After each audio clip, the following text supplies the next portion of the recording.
নমস্কার দর্শক বন্ধুগণ, আপনাদের সকলকে স্বাগত জানাই আমাদের আজকের এই ভক্তিমূলক পর্বে। আজ আমরা শ্রাবণ মাসের একটি অলৌকিক ও হৃদয়স্পর্শী কাহিনী শুনব।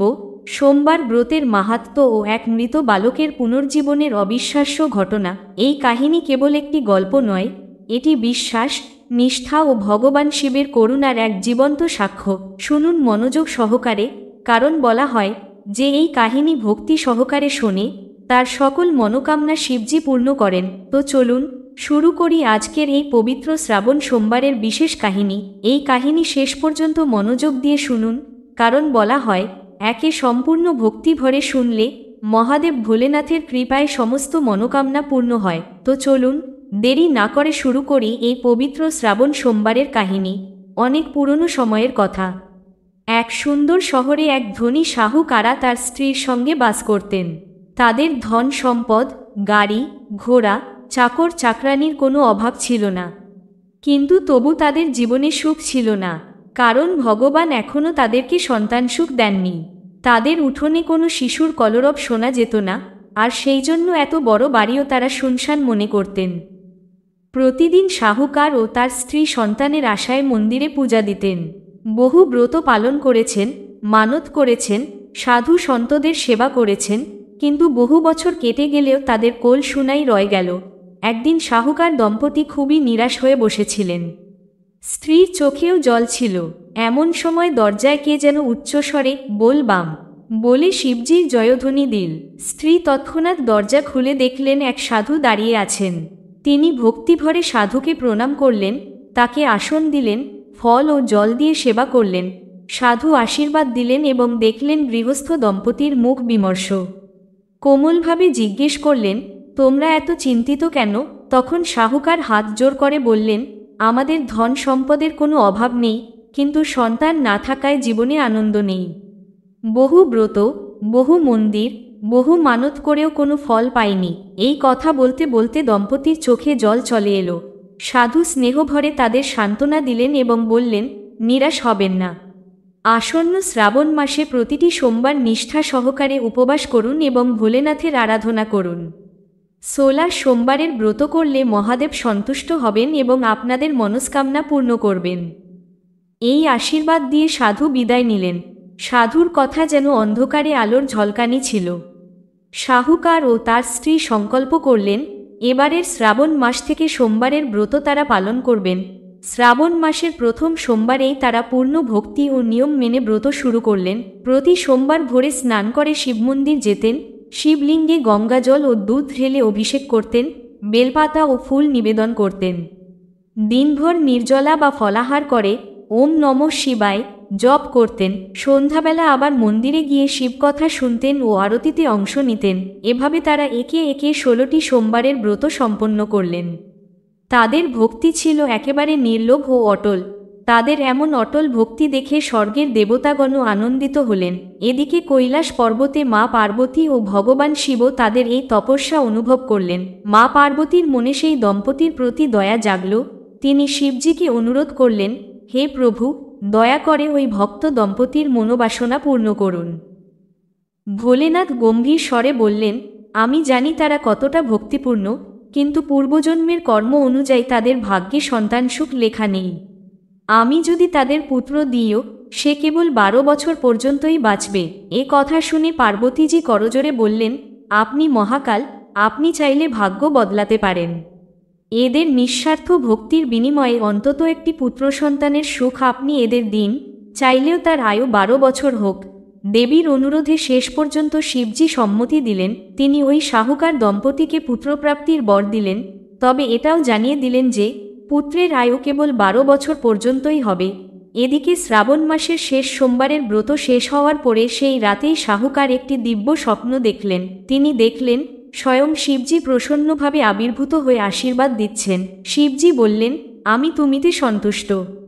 খুব শীঘ্রই তোমার ঘরে পুত্র সন্তান জন্মাবে, তবে মনে রেখো তার আয়ু মাত্র 12 বছর। এই কথা শুনে শাহুকার স্বপ্নেই স্তম্ভিত হয়ে গেলেন।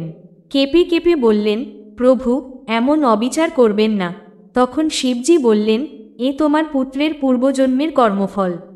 তুমি ধৈর্য ধরো এবং সেই শিশুকে ভালো শিক্ষা, ভালো সংস্কার ও প্রচুর স্নেহ দিও, এই বলে তিনি অন্তর্হিত হলেন।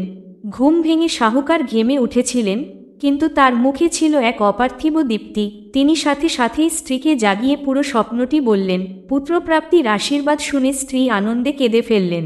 যখন তারা শুনলেন যে তাদের পুত্রের আয়ু মাত্র 12 বছর হবে, তখন কিছুক্ষণ তারা চিন্তিত হয়ে পড়েছিলেন, কিন্তু তারপর সেটিকে ভগবানের ইচ্ছা মেনে নম্রতায় গ্রহণ করলেন। তারা স্থির করলেন, তাদের সন্তান যতদিন বাঁচুক না কেন, তারা তাকে অফুরন্ত স্নেহ ও ভালো শিক্ষা দিয়ে একজন উত্তম মানুষ করে তুলবেন। কয়েক মাস পর শিবজির কৃপায় শাহুকারের ঘরে এক অপূর্ব সুন্দর পুত্র সন্তানের জন্ম হল। সারা পরিবারে আনন্দের ঢেউ বয়ে গেল। বহু বছর ধরে শুনশান পড়ে থাকা উঠোন এবার শিশুর কিলকারিতে মুখরিত হয়ে উঠল। শাহুকার ও তার স্ত্রী আনন্দে আত্মহারা হয়ে উঠলেন। সময় যেন পাখা মেলল। দেখতে দেখতে ছেলে হেসে খেলে 11 বছর পূর্ণ করল। কিন্তু যতই তার দ্বাদশ জন্মদিন ঘনিয়ে এল, শাহুকারের মনে গভীর চিন্তা জমতে লাগল। তিনি ভাবতে লাগলেন, যদি সত্যিই 12 বছর পূর্ণ হতেই তাদের সন্তান চলে যায়। এই অশুভ আশঙ্কা থেকে মুক্তি পাওয়ার জন্য শাহুকার একটি পরিকল্পনা করলেন।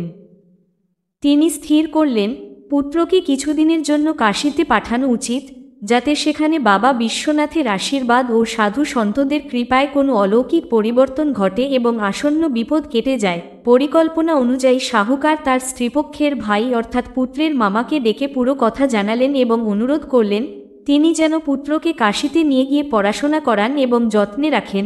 মা প্রথমে তার একমাত্র ছেলেকে এত দূরে পাঠাতে রাজি ছিলেন না, কিন্তু শেষে সন্তানের মঙ্গলার্থে সম্মতি দিলেন। কয়েকদিন পর মামা ভাগ্নে কাশীর উদ্দেশ্যে রওনা হলেন। চলার সময় পিতা তাদের যথেষ্ট অর্থ দিলেন এবং উপদেশ দিলেন, পথে যেসব সাধু মহাত্মার দেখা পাবে তাদের যথাযথ সম্মান দেবে। অশ্রুসজল চোখে তারা ছেলেকে বিদায় দিলেন। মনে ভগবান শিবের নাম করে তারা সন্তানকে বিদায় জানালেন। পথে মামা ভাগ্নে পিতার উপদেশ যথাযথভাবে পালন করলেন। যেখানে যেখানে শিবমন্দির পড়ত, তারা ভক্তিভরে সেখানে পূজা দিতেন। যেসব সাধু সন্তদের সঙ্গে দেখা হতো তাদের সম্মান করে সাধ্যমতো সেবা করতেন, ক্ষুধার্তদের আহার করাতেন ও দান দক্ষিণা দিতেন। এইভাবে ভ্রমণ করতে করতে তারা এক অপূর্ব নগরে পৌঁছালেন। সেদিন সন্ধ্যা ছিল এবং শহর জুড়ে উৎসবের পরিবেশ। রাস্তা ছিল ফুল, দ্বীপ ও রংবেরঙের পতাকায় সজ্জিত। প্রত্যেক বাড়িতে প্রদীপ জ্বলছিল, চারপাশে বাজছিল আর বাদ্যযন্ত্র। লাগছিল যেন গোটা শহর উৎসবে ডুবে আছে। এই দেখে শাহুকারের পুত্র ও তার মামা কৌতূহল ভরে এক পথচারীর কাছে জিজ্ঞেস করলেন, এখানে আজ এত আনন্দ উৎসবের কারণ কি? তিনি বললেন, দূর দেশ থেকে এক রাজপুত্র বরযাত্রী নিয়ে এসেছেন, তারই আগমনে এই সাজসজ্জা। শাহুকারের পুত্র ও মামা স্থির করলেন আজ রাতে এই শহরেই বিশ্রাম করবেন। তারা কাছে একটি ধর্মশালায় যাওয়ার উদ্দেশ্যে এগিয়ে গেলেন। ঠিক তখনই রাজপ্রাসাদের কিছু সৈনিক এসে তাদের পথ রোধ করল। তারা আঁতকে উঠলেন, হঠাৎ কি হলো? কিন্তু সৈনিকরা সম্মান জানিয়ে বলল, মহারাজ আপনাদের রাজপ্রাসাদে আমন্ত্রণ জানিয়েছেন। এক অজানা নগরে রাজার এমন ডাক পেয়ে তারা অবাক হলেন, কিন্তু রাজাগা মানতেই হবে। এই বিবেচনায় তারা রাজপ্রাসাদে পৌঁছালেন। সেখানে রাজা ও মন্ত্রীরা গভীর চিন্তায় নিমগ্ন ছিলেন। আসলে যে রাজপুত্রের সঙ্গে রাজকন্যার বিয়ে ঠিক হয়েছিল তিনি এক চোখে অন্ধ ছিলেন। এটা জানাজানি হলে রাজকন্যা ও তার পরিবার অসম্মানিত হতেন। এই সমস্যার সমাধানে রাজা ও মন্ত্রীরা ঠিক করলেন যে আগে বিয়ের সমস্ত অনুষ্ঠান এক সুদর্শন ও সুস্থ যুবকের সঙ্গে সম্পন্ন করে নেওয়া হবে। পরে বিদায়ের সময় প্রকৃত রাজপুত্রকে গোপনে পাঠিয়ে দেওয়া হবে। শাহুকারের পুত্রের সৌন্দর্য, সৌজন্য ও দীপ্ত মুখ দেখে রাজা তাকেই এই কাজের জন্য নির্বাচন করলেন। রাজা এবং মন্ত্রীরা তাকে ও তার মামাকে ডেকে ভীষণ নম্রভাবে সব পরিস্থিতি জানালেন এবং অনুরোধ করলেন যদি তিনি কিছুক্ষণের জন্য বর হিসেবে আসন গ্রহণ করেন তবে তাকে প্রচুর ধন সম্পদ ও সম্মান দিয়ে বিদায় করা হবে। এই প্রস্তাব শুনে শাহুকারের পুত্র ও তার মামা স্তম্ভিত হয়ে গেলেন। তাদের মনে দ্বিধা ছিল, কিন্তু রাজা ও মন্ত্রীর ভীষণ অনুরোধ, শ্রদ্ধা ও মর্যাদার কথা ভেবে শেষ পর্যন্ত রাজি হতে বাধ্য হলেন। কিছুক্ষণের মধ্যেই শাহুকারের পুত্রকে রাজকীয় পোশাক পরানো হলো, তার মাথায় পাগড়ি বাঁধা হলো ও মুখে সেহরা বসানো হলো। সে যেন সত্যিই এক রাজপুত্রের মতো লাগছিল। তাকে বিয়ের মণ্ডপে বসানো হলো আর তার সামনে রাজকন্যাও ঘোমটার আড়ালে এসে বসলেন। শিশুটি মনে মনে ভীষণ অস্থির হয়ে পড়েছিল। সে এই ধরনের প্রতারণায় অংশ নিতে চায়নি, কিন্তু পরিস্থিতি তখন আর তার নিয়ন্ত্রণে ছিল না। পাণ্ডিতদের মন্ত্রোচ্চারণের মধ্যেই বিয়ের সমস্ত রীতি সম্পন্ন হল।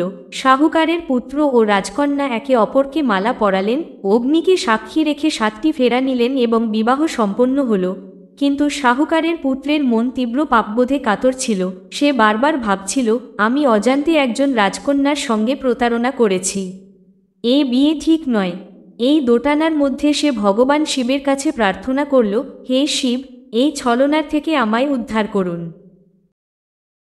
ঠিক সেই সময় শাহুকারের পুত্র এক ফাঁকে রাজকুমারীর ওড়নার কোণে একটি ছোট বার্তা লিখে রাখে। সে লিখেছিল, রাজকুমারী, তোমার বিয়ে আমার সঙ্গে হয়েছে, কিন্তু যাকে তুমি তোমার স্বামী ভেবে যাচ্ছ সেই রাজপুত্র এক চোখে অন্ধ। তোমার সঙ্গে প্রতারণা করা হয়েছে। আমি একজন যাত্রী, এখন কাশী যাচ্ছি। তোমার সঙ্গে যে অন্যায় হয়েছে তার জন্য আমাকে ক্ষমা করো। ঈশ্বর তোমার রক্ষা করুন। এই বার্তা লিখে সে পালকির প্রস্তুতির জন্য উঠে যায়। বিদায়ের আগে রাজকুমারী পোশাক ঠিক করতে নিজের ঘরে গিয়েছিলেন। সেখানে তিনি তার ওড়নার কোণে লেখা বার্তাটি দেখে ফেলেন। লেখাটি পড়ে রাজকুমারী হতভম্ব হয়ে গেলেন। তার হৃদয় ক্রোধ ও যন্ত্রণায় পূর্ণ হয়ে উঠল। তিনি সঙ্গে সঙ্গেই পালকি থেকে নেমে পড়ে ক্ষুব্ধভাবে তার পিতার কাছে ছুটে গেলেন এবং সেই বার্তাটি দেখিয়ে পুরো ঘটনা জানালেন। পুত্রীর সঙ্গে এমন বিশ্বাসঘাতকতা দেখে রাজা প্রচণ্ড রাগান্বিত হলেন এবং সঙ্গে সঙ্গেই বারাতকে কনেযাত্রী ছাড়াই ফিরিয়ে দিলেন। রাজকুমারীর বুদ্ধিমত্তায় এক বিশাল প্রতারণা এড়ানো গেল, কিন্তু তার বিয়ে যে ছেলেটির সঙ্গে হয়েছিল সে তখন আর সেখানে ছিল না। রাজকুমারী জীবনের এই আশ্চর্য মোড়ে দাঁড়িয়ে গভীর দুঃখে ডুবে গেলেন। তিনি সংকল্প করলেন যে যতদিন না তার প্রকৃত স্বামী ফিরে আসে ততদিন তিনি ভগবান শিবের আরাধনা করবেন।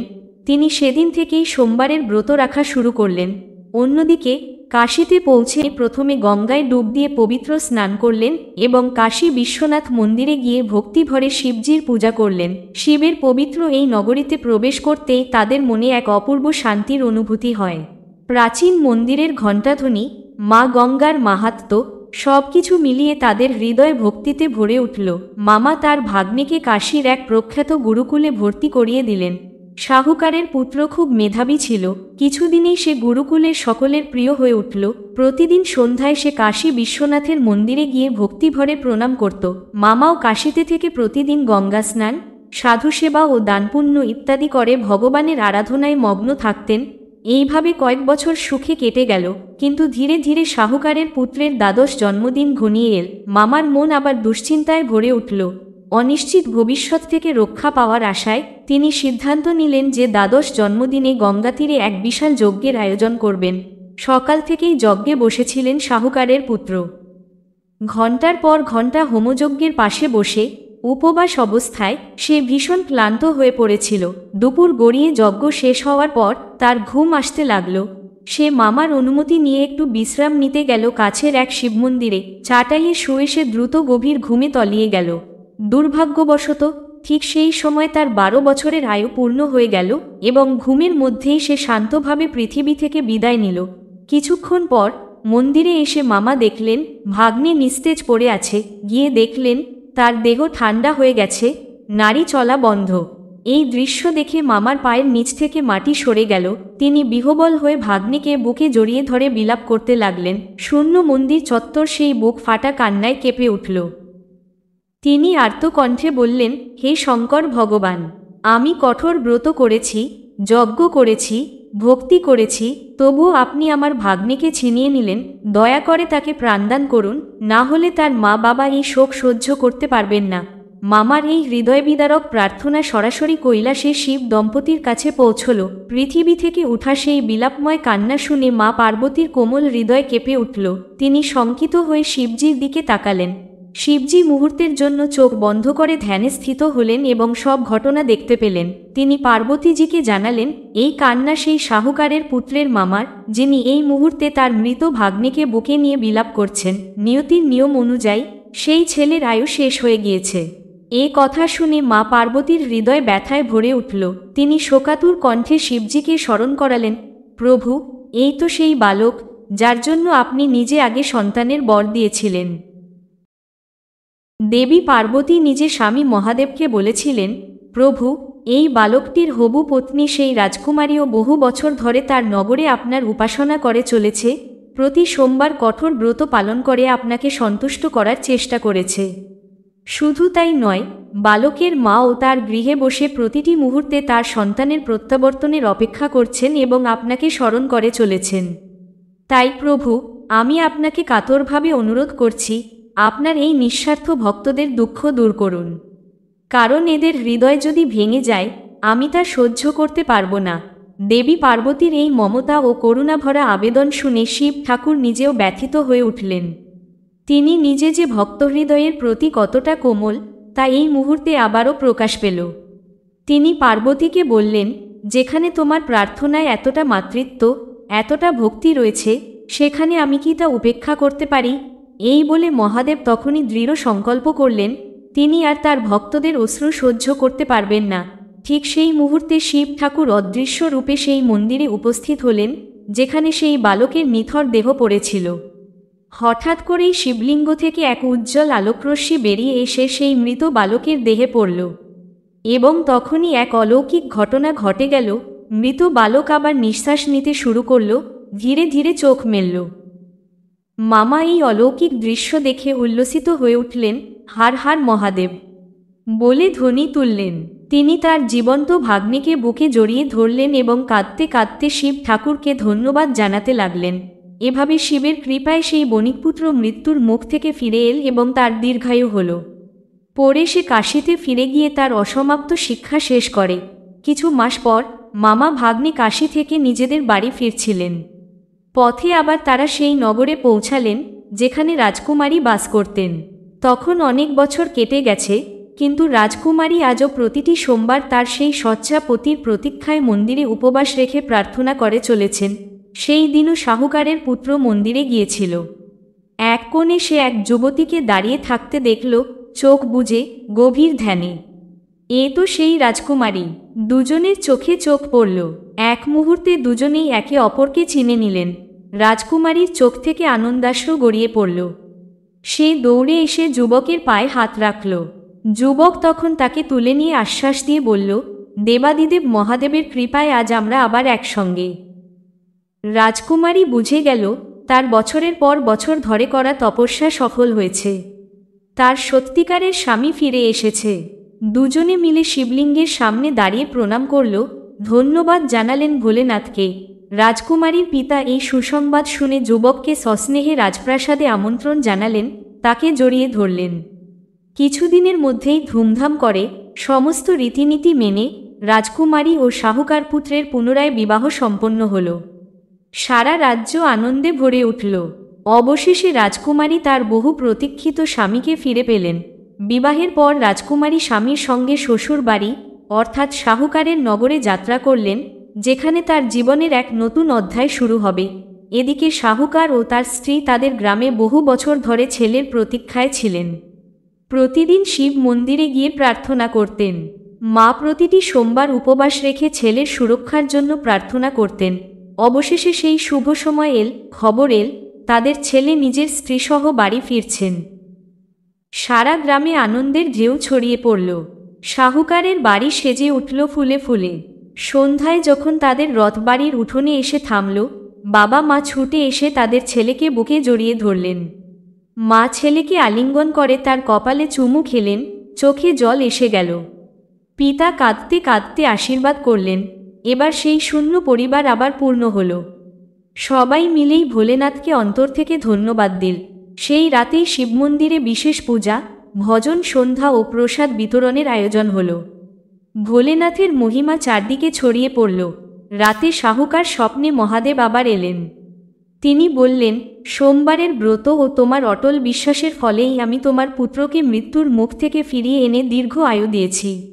আমি আশীর্বাদ করছি, ভবিষ্যতে যারা এই কাহিনী মনোযোগ দিয়ে শুনবে এবং সোমবার ব্রত পালন করবে, তাদের সকল মনস্কামনা আমি পূর্ণ করব।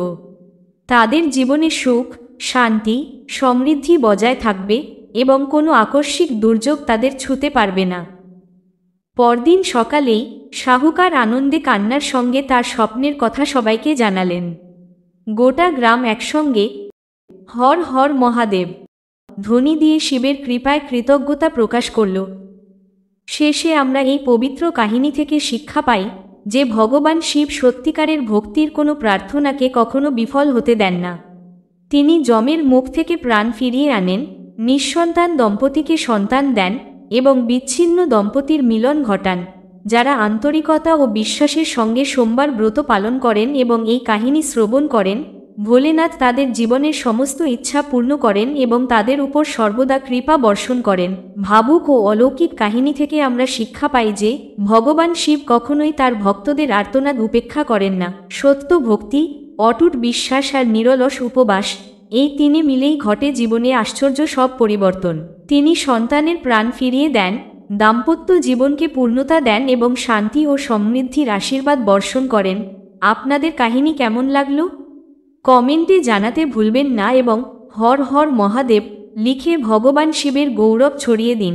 ভিডিওটি আপনার বন্ধু ও পরিবারকে শেয়ার করুন যাতে সকলের কাছে পৌঁছায় এই আশ্চর্য শ্রাবণ মাসের ব্রতের মাহাত্ম্য। এমন আরও ভক্তিময় ও অনুপ্রেরণামূলক কাহিনী পেতে আমাদের চ্যানেলটি সাবস্ক্রাইব করতে ভুলবেন না। চিরকাল ভগবান শিবের আশীর্বাদে আপনাদের জীবন শান্তি, সুখ ও সাফল্যে ভরে উঠুক। আজকের কাহিনী এখানেই শেষ করছি। সবাই বলুন জয় মহাদেব, হর হর মহাদেব।